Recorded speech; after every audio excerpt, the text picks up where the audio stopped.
Hi, I'm acting teacher Michael Bean, and this is your free lesson for myfreeactingclass.com for Monday, April the 11th. We are here every Monday from 5 to 6 p.m. Pacific time.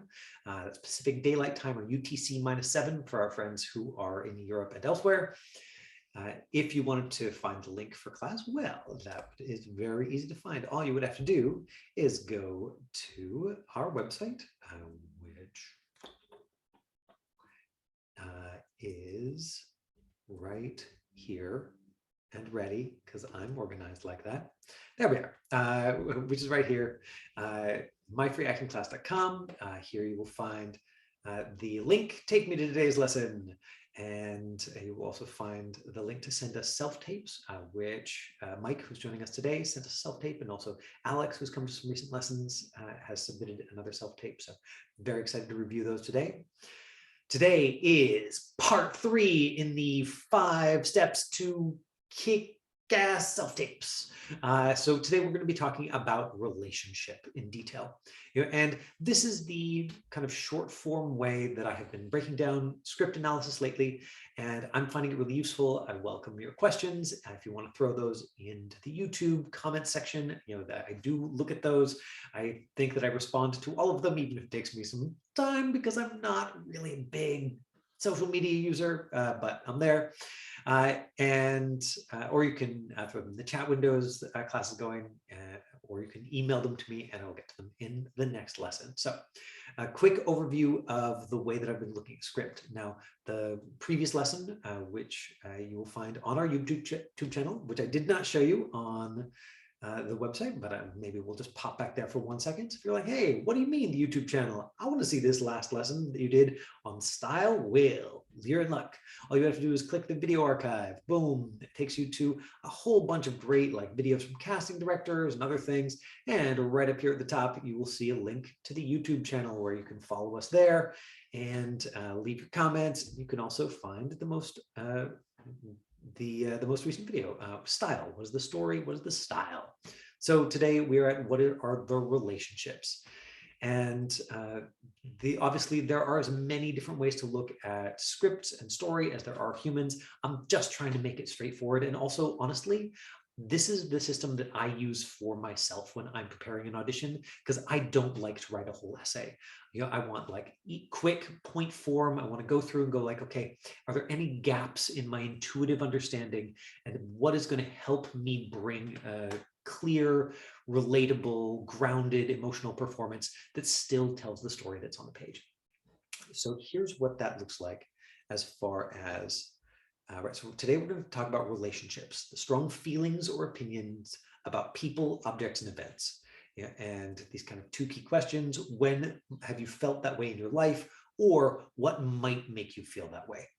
And I'm a big believer in staying out of the debate between acting teachers about whether it is quote unquote better to use your personal life or use your imagination or just deeply engage with the script and be super present and real. I think that all of those are really excellent, useful tools. And there's a place where folks are first learning, where maybe it's useful for them to have a teacher look them in the eye and say, this is the way, this is the only way. But I think in the real life world of doing acting, you just borrow every possible tool that works for you, and as you go, maybe you make up some of your own, or you smash them together and you're like, okay, actually it's, for me, this scene I'm going to use objective, and that scene I'm going to focus on relationship, and that scene I'm going to find a piece of artwork that inspires the character or the feeling in me, and that's what I'm really thinking about, is the painting. Anything that works is potentially useful, and I say that not to overcomplicate, but just say, look, in the real world, what matters is that it works. In the battle of acting teachers trying to sell you their stuff, that's the only place that folks are going to get super intense about this is the way, this is the only way. So the 5 questions that I look at these days when I'm looking at story is, what is the story? What is the style? What are the relationships? What are the changes? And then what does your character want? So next week, we're going to talk about changes. Week after, we're going to talk about wants. and then we're going to get on to some student questions. So love those questions. And thank you so much to those of you who showed up for the lesson today. It really does help me to look at your eyeballs and talk instead of just looking at a camera. Even though I know there are eyeballs who will watch it later, it feels different to me. And I think it makes it for a better lesson. I'm less self-conscious because I'm like, no, I'm talking to real people. Doesn't matter that it's recorded. Let's talk a little bit about relationships. And so here's where I think that it's useful to say that my choice of the words strong feeling or opinion is very deliberate. I think that in general, what happens is when somebody starts acting and they either feel the eyes of the camera on them, or they start putting their own eyes on themselves, or they just get that adrenalized feeling of like, okay, now it's real and I'm performing. What happens is there's tension that comes into it, whether that's excitement or fear, it doesn't really matter. It's still going to bring tension into the system. And typically what happens is whatever choice you made about strong feeling or opinion, you will get a reduction. Right? So you're like, I'm going to choose a huge, strong feelings and opinions. And then when you actually get to performance, it'll go like, yoop. Not on purpose, but just because you're excited. And so you were just automatically going, especially when you are unaware of that excitement level, or when you're still gaining the experience that would let you be really, really present with yourself. That extra level of adrenaline will often make everything kind of a little bit smaller. And so I really think it is important to choose very strong feelings or opinions, stronger than you think you need. Because when you're just like safe and chill and alone in your room, and you're like, oh yeah, I just imagine it's just like this actual relationship in my life. And like, I really feel that what happens is, and I see this in class all the time, I see this in self-tapes all the time, somebody brings that relationship in and then it ends up being really small. They're like, oh, now that I watch it, it doesn't actually communicate what I thought it would, but when I was practicing, it felt that way. How come it doesn't communicate? And that's just adrenaline. And yes, some of that will change or may change as you get experience, but it also may not. Some of the best actors I know self-identify as very shy people, and when people watch them, or when they feel a camera watching them, they get that adrenaline spike, and that's what makes their work alive and interesting to watch. It's not because they're just like, they never feel uncomfortable. It's actually because they feel so uncomfortable. And then they've just learned to channel that into the performance. So that I'm not sure what your experience will be, but in terms of preparing you, either way, I think that you just can't go wrong with making those big choices. Acting teachers will sometimes use the language of raising the stakes. Two of my favorite books, or the ones that I found very influential when I was getting started teaching. I've talked about this one, Ivana Chubbuck's The Power of the Actor before. I've talked about this one, Larry Moss's The Intent to Live before. Both of them are complex and interesting in different ways. If in both of them you would find, I think, the section in Power of the Actor is called Inner Objects, and in Larry's book, you would find Inner Imagery, The Life Within. And so it's really just like, do you have an opinion about the things in the scene? And not a general, vague, non-specific opinion, but do you have an opinion that's as interesting as the opinions you have in real life?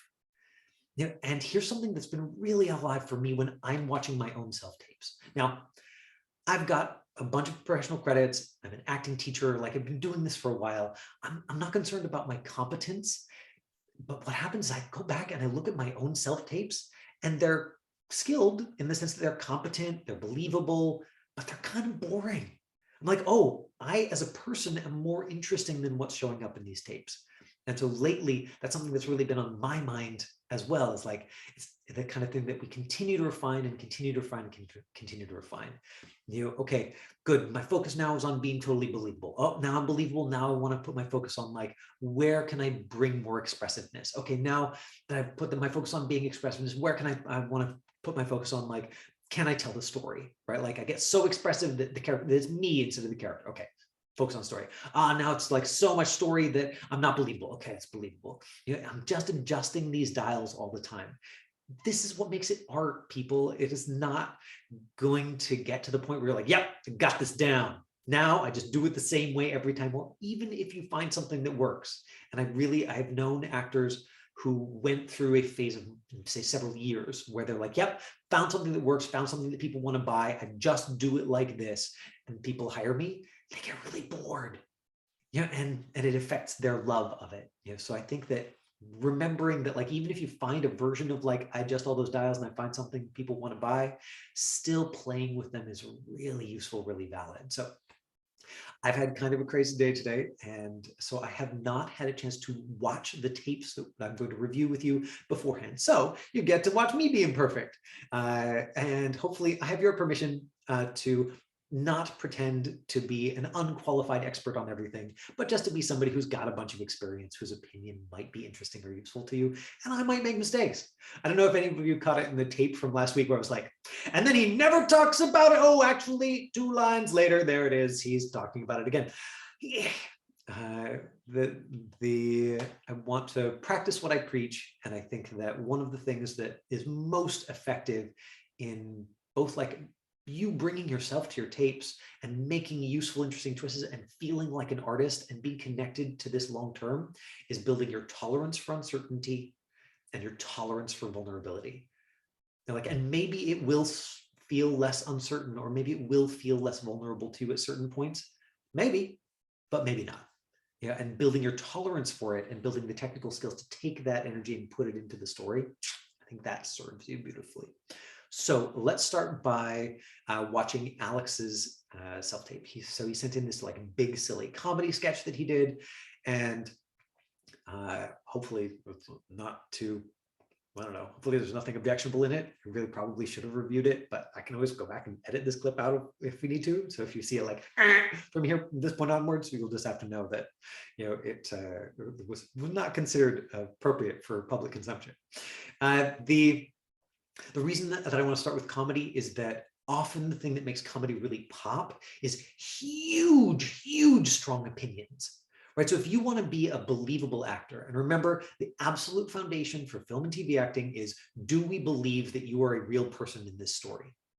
Yeah, and that's different from is this exactly like you just being you on a regular day? Right? There is an element of style, and if you wanted to go back and watch last week's lesson about style, I talked lots of detail about that. But if you are in a comedy and you're like, okay, how do I balance being in this ridiculous circumstance and like making people laugh and surprising people and being silly and doing these big flips, but also being believable? One of the really useful ways into that is extremely strong feelings or opinions about people, especially stupid feelings, right? So big feelings about stupid stuff, right? So that you get to be a believable actor. And the thing that is ridiculous is not you being ridiculous on purpose. It's the fact that you care about, which type of air freshener, at a level that would be more appropriate for, you caring about global warming, or, injustice, in the world. And so your character being like, no air fresheners, rah! We can all laugh at you, but you get to be genuinely outraged about this. And that's where a lot of comedy lives, especially, if you are an adult, and going out for the kinds of things that are going to be sold to an adult audience, right? It's a little bit different, maybe if you're going out for the kind of show where the target is very young kids. But even then, I think you cannot go wrong with like big feelings about stupid stuff as a top level. And so that's probably more nuanced, or the reason that I choose that language of strong feeling or opinion is it's not, of course, just about feeling. Sometimes like I'm full of anger, and that's the thing that like helps you land it. And sometimes it's like, I think this person is an idiot, and that's like, that livens you up in a different way. So strong feelings or opinions about the people, the places, the objects. Let's watch Alex's tape. Here we go. This is a comedy sketch called Less Soap, More Meat Blood. Let's see how that goes for us. Okay, what's wrong, Roma? Where's Marcus? He's my agent. I don't want to speak to the assistant. Don't worry about Marcus, he's out. And I won't lose the assistant role. In 5 years' time, I'll be running this agency. So, what can I do to make your day better? I want to work, Greg. I'm sick of these 2-word, 3-word lines and these terrible auditions. Relax, babe. We'll fix this. It's 2021, Gregory. Do not call me babe. Okay, I'm sorry. I'm sorry. What do you need, Roma? I need a proper job. I've been with you for 2 years now, and all you got me are those crappy soap commercials. Hey, even Ingmar Bergman in soap commercials in his career. You think comparing me to Ingmar Bergman is going to make me feel ecstatic about doing a soap commercial? Well, actually, I got a call today. A director wants to cast me in something. Direct booking. It's a wonderful opportunity. Top director, he shot film just getting to Sundance. What? Toothpaste? Are you serious? Toothpaste is not so. Soap? Toothpaste? What's next? Shampoo? Shower gel? Sanitary towels? Hey, why not? I told you before, Greg. I want to play the great classical roles. I need a meaty part to sink my teeth into to show this business who I am. Okay. But if you take this gig, it will be good for you. For you! It'll be good for you! I'm making you money, and you're killing my career before it even gets started. Roma, you are our favorite actor. Marcus is always saying so, and he has big plans for you. Will you take this commercial, please? Pretty please with sugar on top? Yes, of course, Greg. But this is the last one. After this, I want something more. Less soap, more meat. Got it? Okay, so this is different. This is the first time that I've had somebody submit a short film here. It looks like this is something that they just shot at home. Man, more power to you. This is exactly the kind of thing that I think is good practice for actors, particularly because this is going to have engaged the two of them in writing and thinking about shot angles and thinking about their acting and doing multiple takes. So literally, this is going to involve many, many, many more hours of practice than, say, like doing a monologue and submitting it to a self-tape monologue contest somewhere. So something like this is going to be skill building on so many levels. One of the things, Alex, I'm super stoked that you sent this to me because this character much closer to you, right? So the last couple of characters that you've sent us were like hardened criminals. And do you remember last week I was like, Alex, I'm sorry, like, you know, I really respect, you know, like how excited you are about these works, but I do not believe you as a hardened criminal. Whereas like the keen, you know, junior agent, yeah, you know, like friendly, kind of pushy, you know. Now I would say story-wise, like this is all kind of on one level, and that's something that's come up with your auditions before, you know. And so there's a bit where you're like, please, pretty please. So it would have been nice to see you like try different tactics in here, you know. And then in terms of today, where we're talking about relationships, I wonder what you could have gained from looking at this relationship with Roma, you know, and saying, okay, what is my strong feeling or opinion about her? You know, and I wonder if we could have gotten like a little bit more play in the story, or something a little bit more like alive for you personally, simply by raising the stakes on that. Yeah, and I don't know if it would have worked, but this is something that can be really useful when you're exploring the material, when you're exploring a self-tape, when you're like, okay, that one's all right. Or I've got a safety one. Now let me do one to play so that I can see if I can get something bigger, something better, something more alive.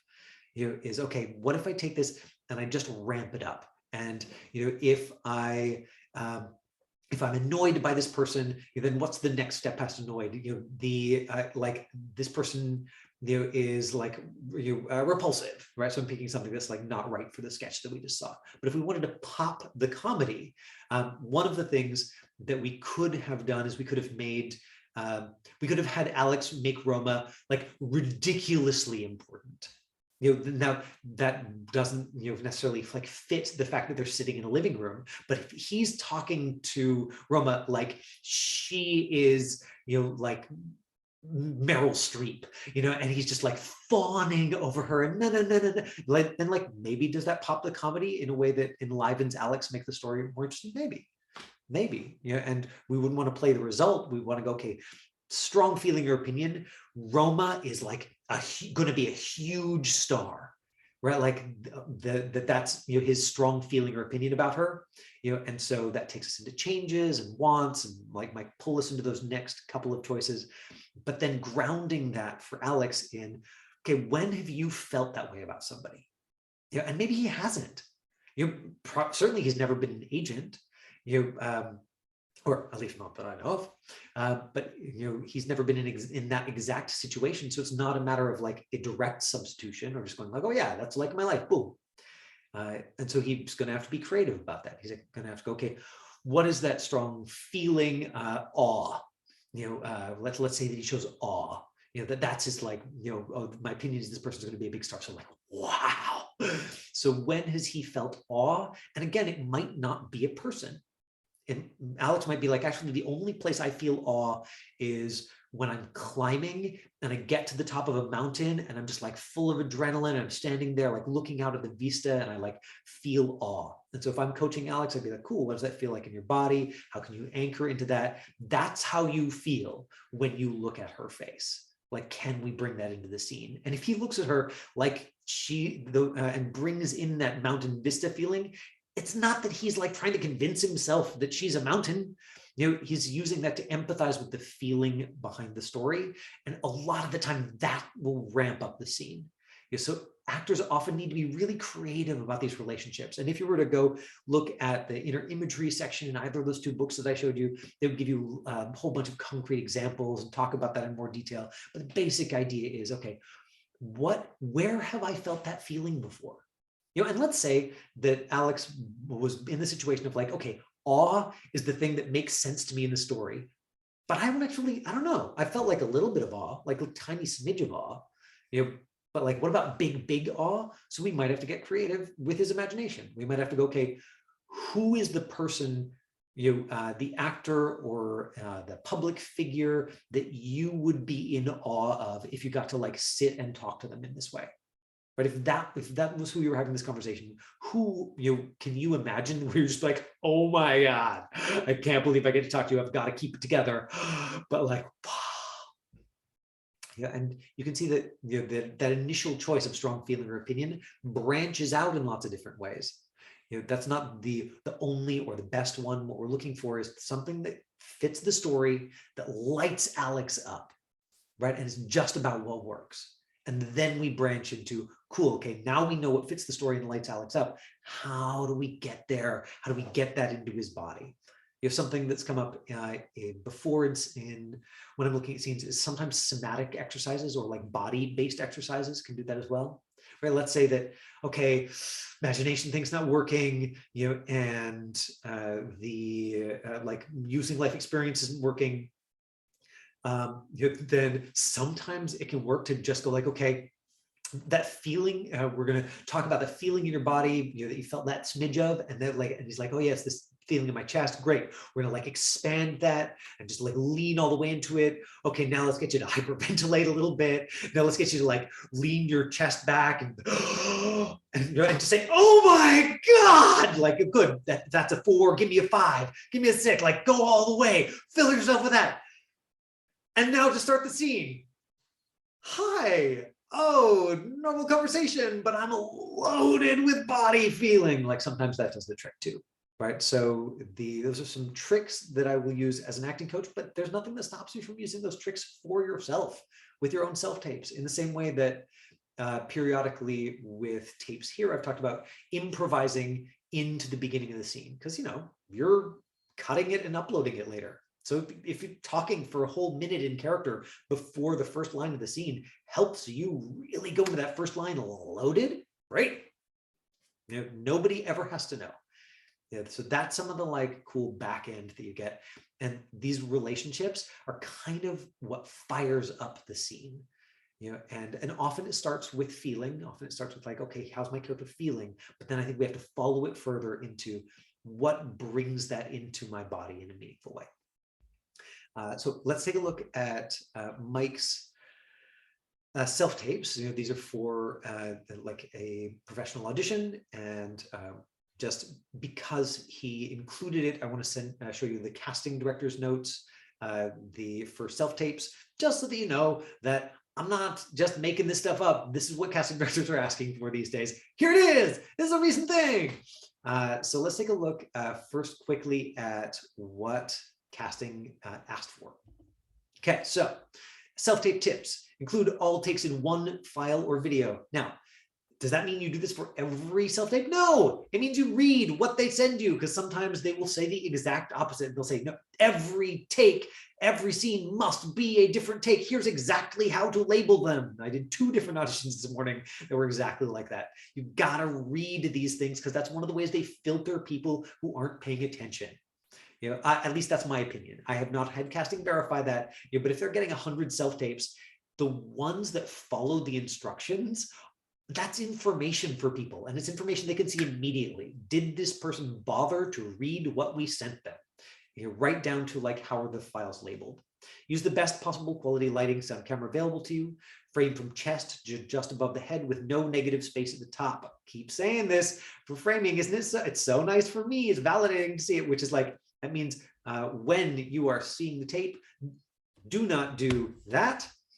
No, from the top. We don't need to see the wall above your head. What we want to see is you from the top of your head down to mid-chest and slightly below the armpits. That's called a medium close-up. If using an iPhone, please film horizontally in landscape format. Camera to the left, microphone to the right. Now, this is an interesting note, camera to the left, microphone to the right. I think what they're trying to say is put your eye line, the thing that you're looking at, as close to the camera end as possible. Right. And so it actually is a fairly significant difference if you've got the camera flipped over this way and you're looking on the camera's here, and you're looking on this side. If you've got it flipped this way, camera's here and you're looking on that side. Oh, I think it's really important to keep your eye line close to camera, never directly at the lens, unless you're doing like me, talking right to people at home, but just to one side. Please use a reader. And this can include somebody who's just reading with you virtually. You get a friend or a nephew or something to zoom in and read the other side of the scene. You just turn their volume down if they're a sucky actor, or like ask them to do less with it. Include a full body slate with name, height, and current location at the top of the video. Something that I have been doing with my self-tapes, and this has been verified by other actors as well, is if you do not have a setup that allows for a full body slate, just give them what you got. Back the camera up as much as you can while still making it look good, and just send them what you've got. I truly do not think that it is a make or break issue whether or not they see your legs, unless you're auditioning for pants, or something leggy. Label the tape with your full name, keep your hairstyle, make word neutral and appropriate for the character. Now, for comparison, here's one that I pulled from Andrea Kenyon casting from a recent audition of mine, and I pulled this in because I wanted to show it to you. So, slating and self-taping details. Prepare a slate as a separate file. Okay, different casting director, different instructions. Present each take of each scene as separate video files. Different casting director, different instructions. Gotta read. We're requesting a full body slate. There it is again. Scene itself should be in medium close-up to close-up, right? So right now I am in a medium close-up, top of my head to just below my armpits. Or they might be thinking about this as a medium close-up, and then this is a close-up. They probably don't mean like close-up like this, because it's going to be a little distorted. They're not going to see as much, of the movement as they want there. So, that probably means from top of the head down to either mid chest, or down to like belly button ish. And as long as you're somewhere in there, like really, I think you're in good shape. If you're under 18, yada yada, have a live rather than recorded reader. Someone must read the other character's lines in the scene. From the emphasis on this, they must be getting a bunch of tapes from folks who don't know what they're doing and are like, well, I can just read only my lines. Plus, have your camera at eye level rather than below or above you. I think that's an important note. Label all self-made tape materials as accurate as possible. And then here, this I think is really interesting. They included a bunch of acting notes. And I wanted to include this again, so you're just getting a different voice, right? For all roles, we want to watch these characters. Please allow your personality to show through. They're no way ever meant to be generic characters. Okay, thank you. So they're just saying, like, do good acting. For levels and tone, we suggest a grounded, realistic, and natural performance level with energy. If in doubt, try a couple of different ways and takes. Now, this is not always the case with every casting director, right? Again, gotta read. If they say, feel free to do multiple takes, great. That means feel free to do multiple takes. We are never looking for a caricature or a broad performance, even in comedy. This is a blanket one. They don't say, they qualify comedy or drama. Decisions and choices are appreciated and embraced. Find the mini story where a change occurs in every scene. Search for the qualities to make any role human and relatable, well-rounded, complex, natural level performance, authentic, worthy justifications for their actions, right? So they use an acting teacher language, but I just think it's really interesting that casting directors are starting to feel like they need to send this out. They're saying, don't be generic, let your personality show up. And my guess is that that's a reflection of like the fact they're getting some really boring self-tapes, and also that they're seeing 100 of them at a time for a single character, and especially when they're seeing a whole bunch of them at the same time. And I actually have heard this from casting directors, even when auditions were happening in person. They're like, you would be surprised how many people make the same choice just without thinking about it. And they're definitely not talking to each other, but they look at the same script and make the same choice. And when you see 100 tapes, that must be really, really clear. We're like, oh, this person did their own thing, brought something interesting and new and personal to themselves that still fit the story. And then those other 87 people all did pretty much the same thing and counted on their face and voice, to do the work of selling the character for them. For some people that's going to work, but if we are interested in being competitive, let's take every possible advantage we can. So now with that in mind, let's take a look at Mike's tapes and then see if there's something to be found there that is about. So I'm going to be reviewing those tapes and watching them, like I said, here for the first time. And then I'm going to be reviewing those tapes with sort of notes about what do I think of this as a self-tape? What am I noticing? What's standing out for me? And then I'll see if I can pull it back to relationships, and we'll pull up a copy of the script. So Mike thankfully sent this script for us to look at today as well. So here, I think, is the first of those. His character in the script, if I'm remembering correctly, is described as the custom 40s beady-eyed customs broker, cocky hard case who would steal creative guns from a drug kingpin and he can get away with it. He's edgy and clearly high. So that's what he's got in the script, right? So we could not be further away from comedy, the comedy scene that we just watched. And so right away, what we're seeing is, right, he's in that sort of wider close-up. So maybe there's a little too much space over his head. Meh. I don't think it's a deal breaker. He's about the middle of the frame, so he's in a good spot. We're seeing top of his head, down to about belly button level, right? So we're seeing that slightly wider medium close-up. So now we're gonna be able to see a little bit more movement in the scene, and hopefully that's just something that he chose because it fits his idea for this character performance. You got one? You didn't mention anything about a partner. Where is he? This wife's about to have a baby. Priorities. Can we get on with this, or do you want to know my sign? Libra, we're charming and empathetic. Now, where's the damn traitor? Where's the money? Mr. Webb, make the offer. He'll be here in a minute.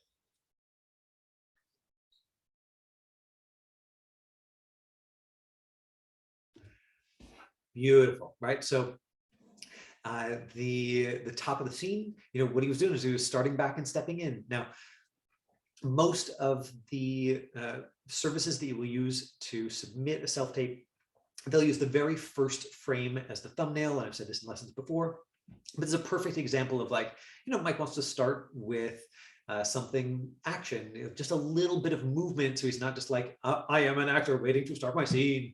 That's a great way to do it, is to use depth, right? Starts a little further back, steps in. Also, this has the advantage of and I mean, he must have a wall that is big enough to make this work, but it means he's going to get less shadow on the wall behind him because he's a little further away from the wall when he's taping. We won't really notice because it's a blank wall. The blank wall, that's all you need. You don't need a fancy backdrop. Anybody who says different, is, I think, expressing a matter of personal opinion as though it is a definitive and necessary thing. The point is just that we'd be able to like focus on your eyes. And as soon as he steps in, he's in that like, tight medium close up, right? Here he is near the middle, lighting is good, sound is good, volume on the reader is like slightly lower than his voice. You can tell that he's, reading with a real person, or at least it sounds like it.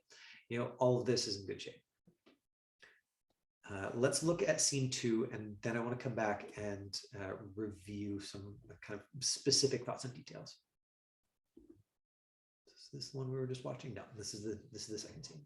Who the hell are you? Calm down. She works for Webb. I want to talk to Webb, not his side piece. What did you call me?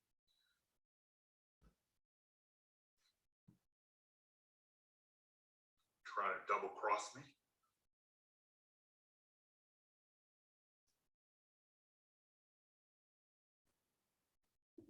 Okay, so let's go back and look at those and talk about them in more detail. Right, so first scene, what do we got? Like a beady-eyed custom agent, looks like the guy, kind of guy who'd steal guns from a drug kingpin. He's clearly high. One of the things I really like about this tape mic is you're not trying to show us that you are high. Thank you so much for that. That is a trap written into the script, and any amount of indicating, any amount of like, I'm showing you what's going on for me, I think is going to pull us out of reality here. And so I think that that's a great choice to simply like include that somehow in how important things are, or the transitions between things, that like maybe find little subtle ways to indicate it, or to include it rather than indicate it. But you're not trying to show us, I'm high, I'm high, I'm high. So thank you for that. That was my first thought when reading the script. I was like, uh-oh. And so not an issue here. Do you sound like a real person? Yes, you do. In terms of the changes in the script, the pacing is like a little bit off. It does make me wonder, if it's the kind of thing where, like your reader was just a little bit slow, or you were reading with like a taped recording. I'm not sure about that. But there's some spots on here where there are gaps that I think are not currently full, and so they're reading to me as like slightly technical, where I'm like, okay, either Mike's doing a good job of like filling in while he waits for his reader to pick it up, or the sort of the or has not made a strong enough choice about like the life of the scene, so it doesn't have something to fill this moment, and is instead getting into that little bit of self-consciousness about like, okay, what am I going to do with my face here? Now, what I love is that you didn't go too far with that. There's a bunch of these sort of like, smaller, subtle reactions that I think are appropriate for dramatic television, which is where we are, and one of the things that's really working for you is that like this outfit, that stubble, that the face, like I can see this guy right away, and some of that, is just like good planning in terms of like how you did your hair and what you chose to wear. And some of that is just like, oh yeah, of course you're being asked to audition for this professionally because somebody looked at your headshot and was like, yep, I can totally see this guy in this character. Not because you are beady-eyed, but because you've got that like the strong jaw, the strong lines, and the strong shoulders. And I'm like, yeah, okay, this looks like somebody, who is like TV threatening, and it's possible that Mike is like I don't know, maybe Mike's an ECE teacher and spends all his time hanging out with kindergartners. And he's like, man, this is what TV sees me as, so might as well make some money. I have no idea how this is reflective of Mike as a person. And I'm going to get to this when I start doing my series of lessons on character building, which I'm going to do right after this 5-part series. But what film and TV wants to buy is strongly influenced by what you look like and sound like. You didn't mention anything about a partner. Where is he? Right. So there's an opinion about the partner. There's an opinion about Donnelly. Priorities. Can we get on with this, or do you want to know my side? were charming and empathetic. Now, where's the damn traitor? Where's the money? Mr. Webb made the offer. He'll be here any minute. Right, so there's just like to me, there's a little bit of indicating, here, right? There's a little bit too much looking around, this thing you're doing with your mouth. Like it just looks a little bit like you, Mike, not trusting, that you just having the opinion is enough. That's my take on it, acting teacher wise, and you're not, oh, see, there's the same mouth thing again. Interesting. So it is possible that that's a habit, something that you do without noticing it, or just as a possibility here. Luther, do you want to know my sign? Zebra, we're charming and empathetic. Now, where's the I really like these reactions. There was a little too much pause, I think, before his line, and that's where I was like, oh, it's subtle, but like, what's happening there? But this, like, having an opinion about his comedy spiel, it really works for me. So I would say that there's a strong feeling opinion about the fact that this is not the person you're expecting to meet. Like that's clear here. There's a strong feeling or opinion about his I'm trying to be funny. Where there's not a strong feeling or opinion about it is the money at the end. And I think that would have driven the end of the scene and also given you more arc and change to it. Right? Like if you are somebody who is truly like stealing guns from a drug kingpin, then you need the money.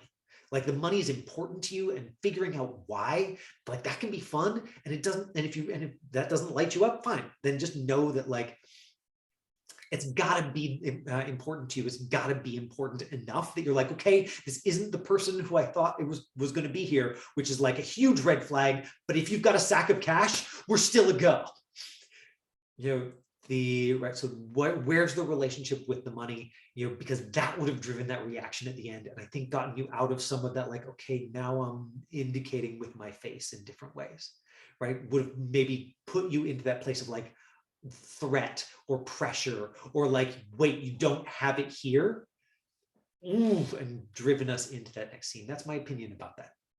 Right. So, and that's, me sort of bending it back to today's lesson, where sometimes a strong feeling or opinion about something like really does drive it up, and I think that would maybe give you more arc to that scene. Okay, let's watch the second one quickly. And again, it helps they're really short scenes. Now, Mike, just because I can see your face, was in the second scene in the script. Actually, let's just look at the script here. Okay, so we'll look at the script. Mr. Webb will be here any minute. You trying to double cross me. Okay, good. Stabler, knowing unhinged when he sees it, grabs the gun in Braden's hands. They fight. Whatever this guy is on is giving him superhuman strength. The gun goes clattering to the ground. Braden gets to it, but before he can get Stabler in his sights, the bullet drops him dead from Nova's gun. So obviously casting was like, no, don't do that. Don't wrestle with an imaginary person over a gun. Don't like get it, have it, knocked out of your hand. Don't get shot. Like, no, we don't want to see any of that. We care more about acting than your ability to like do action on camera in an audition. Where it is useful to read that is to know the stakes at the end of the scene. Like you try and kill him, and he leaps for the gun, and and you get shot. Like that's where the scene ends, and I'm not seeing that in the second scene. What I'm seeing is this sort of like, again, a little too much pause and a little too much like, I'm not seeing somebody with murderous intent, and like who's on something, or who is like unpredictable and dangerous, and needs to be taken down unexpectedly by cops who are expecting to negotiate with him. Like that piece of the story I'm not seeing. And again, maybe that comes back to relationship. Like why the desperation? And you can decide on your own backstory for something like this. You can be like, if I don't get this $200,000, I'm dead, right? Like I have gambling debts that need to be paid today, full stop. Like, nothing else matters other than getting this, sack of cash. And if that lit you up, great. You could make your whatever backstory makes it as important as possible so that you are literally willing to risk your life, to get money from these people, because that's the story you're in. And I think justifying that or finding a way to make that make sense to you is where we're going to see more of your personality too, because everybody's going to write that piece of the backstory in a different way. And even though you're constrained by short scenes and these few lines, you don't want to overdo it. that's where you get to play. That's where the creativity comes in. So, right, like again, look at the extra threat here, right? Like, don't you believe? I believe that this guy's dangerous. So visually, that's working for me. Right, there's not a lot you have to do, to be dangerous here, and so I really think that you can make those strong feeling or opinion choices and then trust into them. Who the hell are you? Calm. Right, see how long that pause was? Right, so if there's going to be that kind of long pause, you got to fill it with something. You got to step in like, hey, like I asked you a question, or you got to just ask your reader to take it out. Ask your reader to jump in there like, whoa, calm down. And if you don't have the option, like you don't always have a professional reader, like then you got to fill that, because we're going to notice it otherwise. One of the things, Mike, that I would recommend if I was coaching this, or if we were redoing it, is that there are two different people in the scene, and you're trying to show us that you have different opinions about them, but you're using the same eye line for both of them. That's really tricky. I would recommend splitting the eye line on this, if that's within your practice, to put one person on this side of the camera, one person on that side of the camera, right? So it's like, who are you? I'm asking who she is. Like there's two people here. This is freaking me out. Like even that sort of back and forth might have helped give us some of the unstable, and can be a really clear way to help tell the story of different strong feeling or opinion relationships by placing one of them on each side. She works for Webb. I want to talk to Webb, not his side piece. What did you call me? Right, and so there was a but the like measured, or sort of like fairly restrained way that you went for the gun, and then this, Trying to double cross me.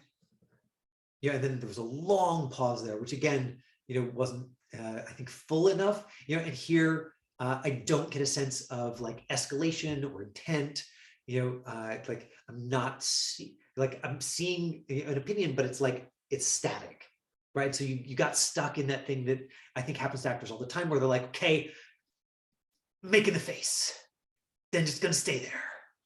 And if you find that happens, the tape, just cut yourself off earlier, right? Like you get to control where you're cutting the tape. So it's like, say the line, give it a second and be like, cool, fade to black, like, or cut it straight out like you did here. So I hope those notes are useful. Mike, do you have any questions about anything that I said in there?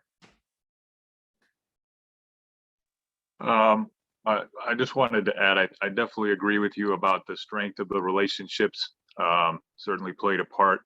And because they weren't there, I think more or less I acted an idea rather than going with something that I'm feeling strongly about, which is, something I always try to guard against. But I think that's really where that came from, is not having the strength of relationships and really having that feeling of, this is really important to me and this is how I feel about it, and let's see how I react to it. And I just want to remind yourself to not throw yourself under the bus, right? Like yes, it's possible that you could have gotten more mileage by having like a few more specific relationships, but it's not that there were no relationships there. Like right from the first scene, like I said, you had an opinion about the fact that it was not the person you were expecting. You had an opinion about, him trying to be funny with you when you were talking about something serious, right? So there are opinions there. We're not talking about like, it's crap and we're going to make it all better. We're talking about like, cool, you know what? Like 85% of it is there. Can we get curious about like what gets that last 5 or 10%? Because truly, I mean, at our age, that's where the work lives. Like when you're 16, you can count on half of all the tapes sucking. When you're like, if you're 8, you can count on like 3/4 of the tape sucking. By the time you're an adult, most of the tapes that they see are going to be skilled and competent because they've just got so many options to choose from, actors who have training, who have experience. And so we're not talking about like, just the foundation of being a believable person. We're talking about like that annoying level of extra effort, where you just gotta play with different things to get that last 10% where you've got like your personality and story. So don't throw yourself under the bus, and I'm glad that the idea of relationships is valuable and interesting to you. Okay, thanks for joining me today. That was the lesson on relationships. A quick reminder that if you were like, hey, this Michael Bean guy, he's got interesting stuff to say. I wish I could support him and his work in the world. Hey, you could totally do that. All you would have to do is go to michaelbean.ca and you would find out about the acting classes that I teach for adults and private coaching with me and more. And oh, look, there's the My Free Acting class pitched right there. There's a little video here with some information about some of my students and a quote from a Vancouver-based casting director that was very flattering. Chris Wozniacki, or Chris Woz, said, we always know when one of Michael's students walks in the room, they just know what they're doing. And I was like, yes, ooh, that's my goal. Come back next Monday from 5 to 6 p.m. Pacific Daylight Time, UTC -7. And in the meantime, please do something that feeds your soul as an artist. And if you feel so inclined, then send me a link to the self-tape so that I can include it and hopefully give you something useful and share that learning with everybody else so that we get to learn from each other's explorations. myfreeactingclass.com is where you'll find more of us. Bye, everybody. Thank you, Michael. Thanks, Mike.